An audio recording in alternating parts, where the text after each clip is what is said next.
एक वीक में कितने घंटे काम कर सकते हैं एज ए स्टूडेंट, और जो उनके हस्बैंड है जो डिपेंडेंट है वो एक वीक में कितने घंटे काम कर सकते हैं, तो उसके बारे में बात करेंगे। So how many hours you can work per week here as a student? As a student, we can work for 20 hours per week in during term time. Term time means that our graduation, our classes.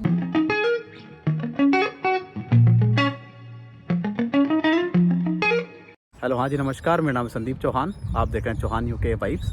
तो जो भी international students यहाँ पे आते हैं UK के अंदर और वो काफ़ी सारी अपनी जॉब्स के लिए ट्राई करते हैं यहाँ पे, तो जैसे कि काफ़ी अच्छा ऑप्शन है कि आप यहाँ पे एज ए केयरर आके काम कर सकते हैं। तो जैसे कि मेरी वाली लास्ट शिफ्ट के अंदर मुझे कुछ केयरर्स मिले थे, तो मैंने उन्हें कन्विंस किया अपनी वीडियो में आने के लिए। तो मैं इनका नाम नहीं बताऊँगा और इनकी आइडेंटिटी भी हम लोग रिवील नहीं करेंगे। ये इंडिया के अंदर डेंटिस्ट थे, डॉक्टर थे वहाँ पे, और यहाँ पे एज ए केयरर काम कर रहे हैं। और जो इनकी स्टडी है यहाँ पे, जो इनका कोर्स है वो है मास्टर्स इन पब्लिक हेल्थ। तो उसके बारे में भी मैंने इनसे बात की है, तो उसके लिए भी हम लोग एक वीडियो बनाएंगे, उसके अंदर मास्टर पब्लिक हेल्थ के बारे में डिस्कस करेंगे।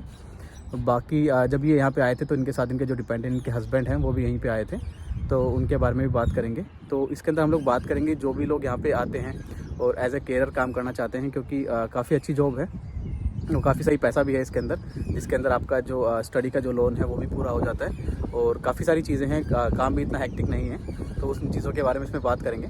तो सबसे पहले हम लोग बात करेंगे रोल्स एंड रिस्पॉन्सिबिलिटीज़ की, उसके बाद हम लोग बात करेंगे कि आप यहाँ पे कैसे अप्लाई कर सकते हैं एज ए केयरर, और बाकी बात करेंगे हम लोग यहाँ पे इनकी कितनी सैलरी है। इसके बाद जो इनके हस्बैंड है वो कितने घंटे यहाँ पे काम कर सकते हैं और ये यहाँ पे कितने घंटे काम कर सकते हैं, उसके ऊपर ये बातें करेंगे। तो चलिए हम लोग इस वीडियो को शुरू करते हैं। तो सबसे पहले बात करते हैं हम लोग रोल्स एंड रिस्पॉन्सिबिलिटीज़ की।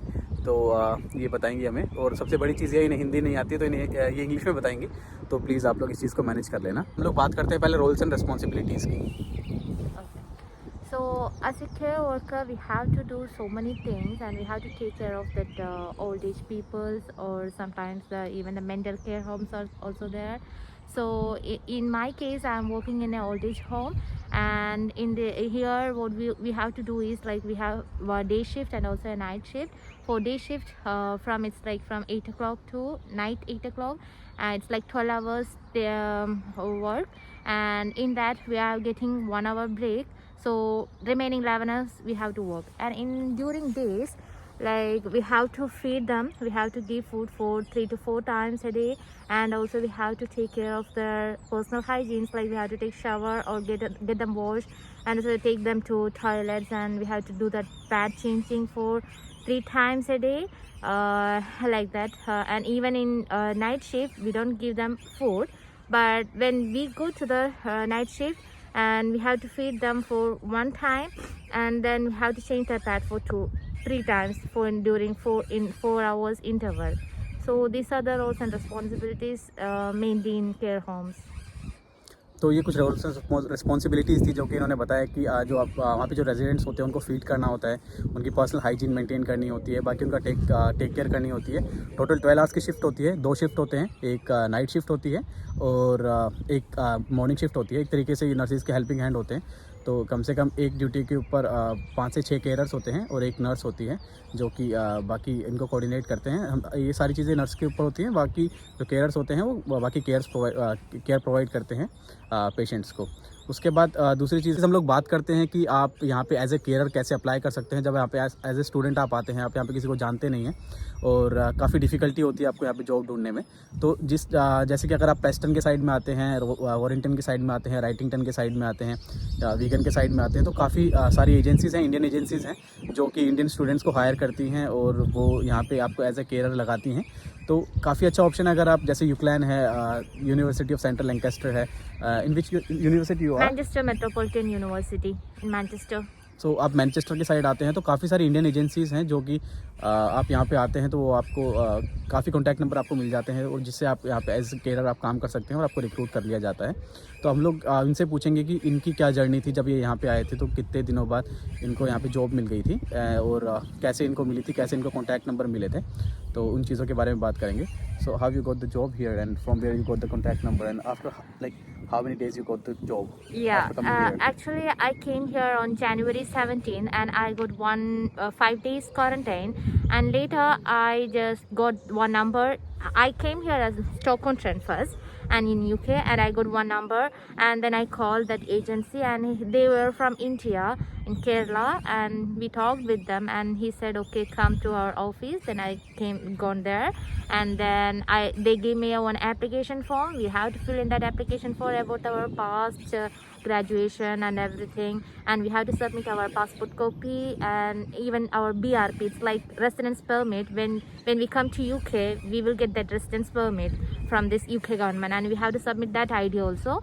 And also we have to apply for DBS, that means the police clearance.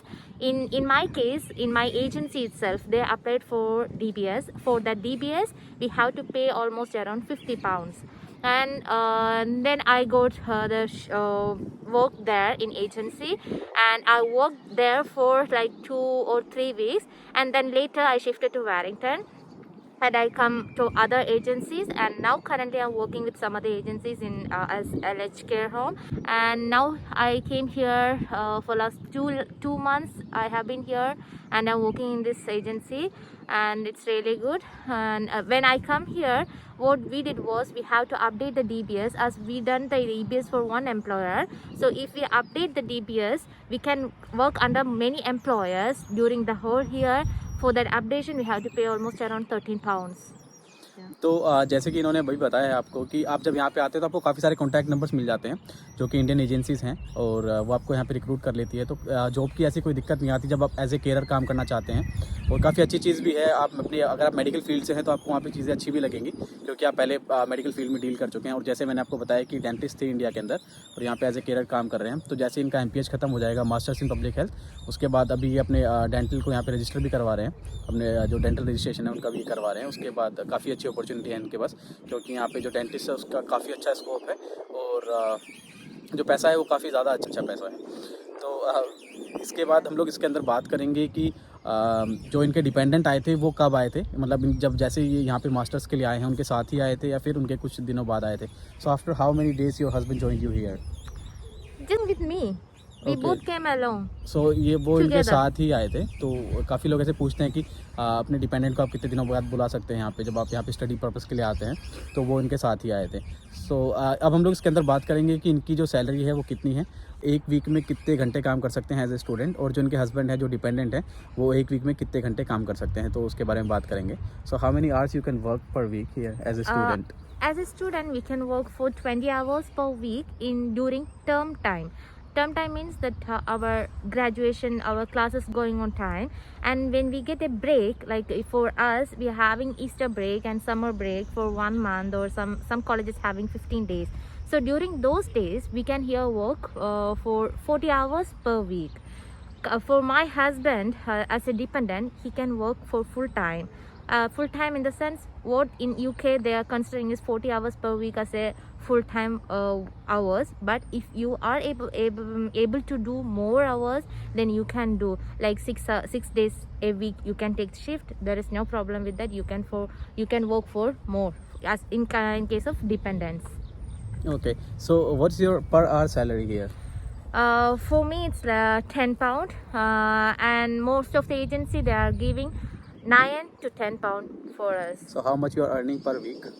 Per week is 20 hours, right? So 110 into 220 pounds. So she's like ये 220 पाउंड्स कमा रही हैं यहाँ पे पर वीक के। अगर हम लोग पूरा महीना का लगा के चलते हैं तो 880 पाउंड से कमाती हैं, तो मतलब 88,000 इंडियन करेंसी के हिसाब से कमाती हैं। बाकी हम बात करते हैं इनके हस्बैंड का कितना कमाते हैं, ताकि आपको आइडिया हो जाएगा कि जब आप अपनी फैमिली के साथ यहाँ पे आते हैं आप और स्टडी वीज़ा के ऊपर आते हैं तो आप कितना कमा सकते हैं, और आपका जो खर्चा है वो निकलेगा या नहीं, या फिर आपके पास कितनी सेविंग होगी, वो सारी चीज़ें हम लोग बात करते हैं। How much your husband is like earning per week and per month? Usually he is working for 5 days shift per week or 6 days. Most of the time he is getting in between 2,000 and 2,500 pound per month. तो इनके जो husband है वो 2 से ढाई लाख रुपए कमाते हैं पर मंथ, और जैसे मैंने बताया आपको 88,000 इंडियन करेंसी के हिसाब से ये कमाती हैं, तो लगभग ये 3 लाख से क्रॉस हो जाता है। तो आराम से इनका जो स्टूडेंट लोन है वो भी निकल जाता है। और so you are paying your student loan as well, right, from this money, sending back home, and you're managing your loan and everything, like your expense in this money, is Yes, it like yes, enough yes. for you? Yes, it's enough for us. More than. Okay, and like as a carer, when you're working here, do you have to do any training from agency side? Yes. We have to do the training. Some agency they are providing training like 1 day training or 2 day training. So some of them or paying for that also. And some other agency, they are giving the training as an online class. We have to attend that online class and we have to do the MCQ questions and we will get the certificate as a training. So if you want to work as a care assistant or care jobber in any other agency, we have to submit that certificate as you got the training for all these classes like that. तो काफ़ी अच्छी चीज़ है कि आपको agency की तरफ से आपको ट्रेनिंग मिल जाती है, बाकी सारी चीज़ें वो अपने आप आपको ज्वाइन करवा लेते हैं और बाकी आपको इंडियंस भी काफ़ी मिल जाएंगे, इंडियंस ही नहीं बाकी अपने जो भी कंट्रीज़ एशियन कंट्रीज़ हैं वहाँ से भी काफ़ी सारे लोग आपको मिल जाएंगे वहाँ पे एज ए केयर काम करते हैं। और स्टूडेंट्स के लिए काफ़ी अच्छा ऑप्शन है क्योंकि जो भी डिपेंडेंट आते हैं फिर उनको अगर केयर होम पसंद आ जाता है या फिर केयर होम वालों को अगर आप लोग पसंद आते हो तो आपको स्पॉन्सरशिप लेटर के लिए भी कोई दिक्कत नहीं आती है क्योंकि मैंने काफ़ी सारे लोगों को देखा है जिनको आगे स्पॉन्सरशिप मिल जाती है इस चीज़ के अंदर।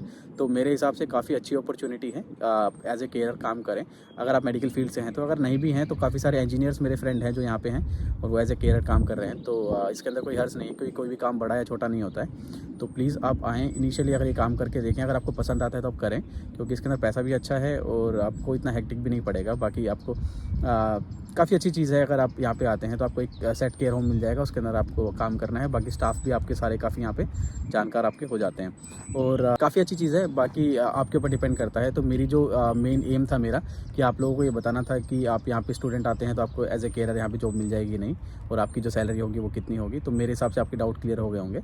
बाकी ये यहाँ से MPH कर रही है, मास्टर्स इन पब्लिक हेल्थ। अगर आप लोग चाहते हैं कि मैं इसके ऊपर एक वीडियो बनाऊँ कि कैसे आप उस कोर्स के लिए अप्लाई कर सकते हैं, कैसे एनरोल कर सकते हैं, उसकी फ़ीस कितनी है और आपको कितना लोन लेना पड़ेगा इंडिया से यहाँ पे आने के लिए, बाकी जितनी भी चीज़ें हैं, बाकी जो भी आपके डाउट हैं कि आप डिपेंडेंट को यहाँ पे कैसे बुला सकते हैं, डिपेंडेंट वीज़ा क्या होता है, काफ़ी सारी चीज़ें जो कि मैं इनसे क्लियर कर सकता हूँ। मैंने इनका नाम नहीं बताया है जैसे कि मैंने आपको स्टार्टिंग में बताया था। तो इनसे हम लोग क्लियर कर सकते हैं और उम्मीद करूँगा इनके जो हस्बैंड है वो भी आएँ। वो भी अभी यहीं पे हैं पर वो वीडियो में आना नहीं चाहते हैं तो वो थोड़े शर्माते हैं तो वो थोड़े साइड में हैं अभी। तो हम लोग उनको भी नेक्स्ट वाली वीडियो के अंदर लेके आएंगे और बात करेंगे कि आप कैसे इस कोर्स के अंदर एनरोल कर सकते हैं और आपका कितना खर्चा आता है। काफ़ी सारी चीज़ें जो भी इन्फॉर्मेटिव चीज़ें हैं हम लोग जितना हो सकेगा हम इनसे बातें करेंगे और इनसे निकलवाएंगे जो भी इन्फॉर्मेशन आपके लिए हो सकती है वो। तो उम्मीद करता हूँ आपको ये वाली वीडियो पसंद आई होगी और मिलते हैं अपनी नेक्स्ट वाली वीडियो के अंदर। थैंक यू सो मच, आपने हमें टाइम दिया, धन्यवाद। Do you want to say something? Yeah, thank you for watching. Please like, share and subscribe. Yeah, Okay, bye-bye. bye bye.